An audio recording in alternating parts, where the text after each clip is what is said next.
ಎಲ್ಲರಿಗೂ 75ನೇ ವರ್ಷದ ನಮ್ಮ ಭಾರತ ಸಂವಿಧಾನದ ಶುಭಾಶಯಗಳು. ನಾನು ಈಗ ಸಂವಿಧಾನ ಶಿಲ್ಪಿ ಡಾಕ್ಟರ್ ಬಿ.ಆರ್. ಅಂಬೇಡ್ಕರ್ ಎಂಬ ವಿಷಯದ ಬಗ್ಗೆ ಭಾಷಣ ಮಾಡುತ್ತೇನೆ. Doctor B R. ಅಂಬೇಡ್ಕರ್ ಅವರು ಏಪ್ರಿಲ್ 14, 1891ರಲ್ಲಿ ರಾಮ್ಜಿ ಮಲ್ಲಾಜಿ ಸಕ್ಪಾಲ್ ಹಾಗೂ ಭೀಮಾಬಾಯಿ ಸಕ್ಪಾಲ್ ರವರಿಗೆ ಮಧ್ಯಪ್ರದೇಶದ ಮಾವ್ನಲ್ಲಿ ಜನಿಸಿದರು. ಇವರು ಸಾಮಾಜಿಕ ಸಮಾನತೆ, ಅಸ್ಪೃಶ್ಯತಾ ನಿವಾರಣೆಗಾಗಿ ಹೋರಾಡಿದ ಮಹಾನ್ ನಾಯಕ.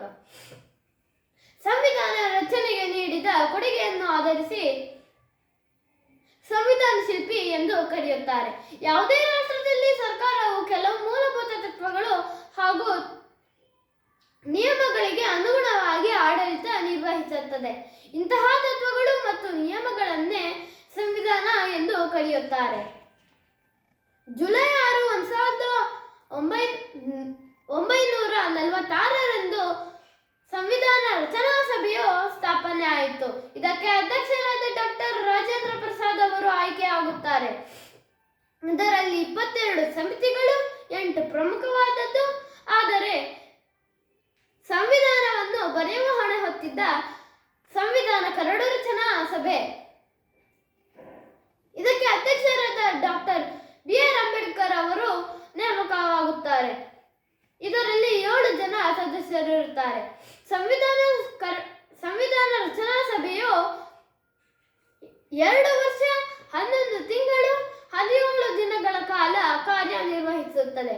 ಇದರಲ್ಲಿ 315 ವಿಧಿಗಳು, 8 ಶೆಡ್ಯೂಲ್ಗಳು ಇರುತ್ತವೆ. ಇದನ್ನು ಜನತೆಯ ಮುಂದೆ ಚರ್ಚೆಗೆ ಇಡುತ್ತಾರೆ. ಹಾಗೂ 7635 ತಿದ್ದುಪಡಿ ಸಲಹೆಗಳು ಬರುತ್ತವೆ. ಆಗ ಪ್ರತಿಯೊಂದು ಸಲಹೆಯನ್ನು ಕೂಲಂಕಷವಾಗಿ ಪರಿಶೀಲಿಸಿ 2473 ಸಲಹೆಗಳನ್ನು ಕೈಗೆತ್ತಿಕೊಳ್ಳುತ್ತಾರೆ.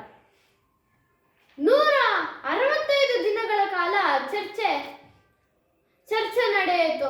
ಕರಡು ಸಮಿತಿಯ ಅಧ್ಯಕ್ಷರಾಗಿದ್ದ ಡಾಕ್ಟರ್ ಬಿ.ಆರ್. ಅಂಬೇಡ್ಕರ್ ರವರಿಗೆ ಸಂವಿಧಾನ ಪರಿಣಿತಿ, ಅರಿವಿನ ಆಳವಿದ್ದರಿಂದ ಎಲ್ಲಾ ಚರ್ಚೆಗಳನ್ನು ಅದ್ಭುತ ರೀತಿಯಲ್ಲಿ ಒಂದೂ ದಿನವೂ ತಪ್ಪಿಸದಂತೆ ಹಾಜರಾಗಿ ನಿರ್ವಹಿಸುತ್ತಾರೆ.